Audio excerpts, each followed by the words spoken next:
दोस्तों, समाचार में एक बार फिर आपका स्वागत है। जैसा कि हम आपको लगातार बताते जा रहे हैं कि राजस्थान में मूंगफली की बुआई का समय आ गया है। किसानों का मानना है कि बेमौसम बारिश के कारण उन्हें मूंगफली की फसल में गोजालट का सामना जल्दी ही करना पड़ सकता है।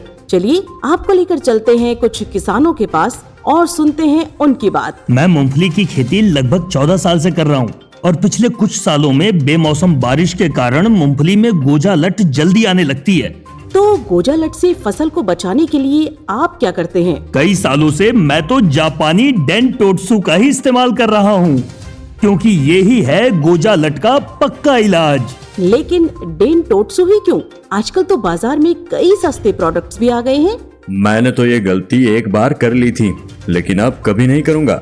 मैडम जी, एक बात समझो, किसान की सारी आस उसकी फसल सही होती है, और जो सस्ते के चक्कर में किसान ने कोई ऐसी वैसी दवा इस्तेमाल कर ली जिसका कोई भरोसा ना हो, तो उसका क्या होगा। इसीलिए मैं हमेशा डेंटोत्सु का इस्तेमाल करता हूँ, क्योंकि इस पर मुझे भरोसा है। आप बताओ, आपकी जो तबीयत खराब होगी तो आप तो सबसे अच्छा इलाज ही करेगी ना। तो मूंगफली की फसल में गोजालट का सबसे सही इलाज है डेंटोत्सु। सही कहा भाई, मैं भी मूंगफली की फसल को गोजालट से बचाने के लिए डेंटोत्सु का इस्तेमाल करता हूँ। इसलिए आप सभी से कहता हूँ, किसी के बहकावे में मत आना, असली डेंटोत्सु ही लगाना, क्योंकि यही है बरसों का भरोसा। तो दोस्तों, आपने देखा कि मूंगफली के किसानों का भरोसा है सुमिटोमो केमिकल के जापानी डेंटोत्सु पर।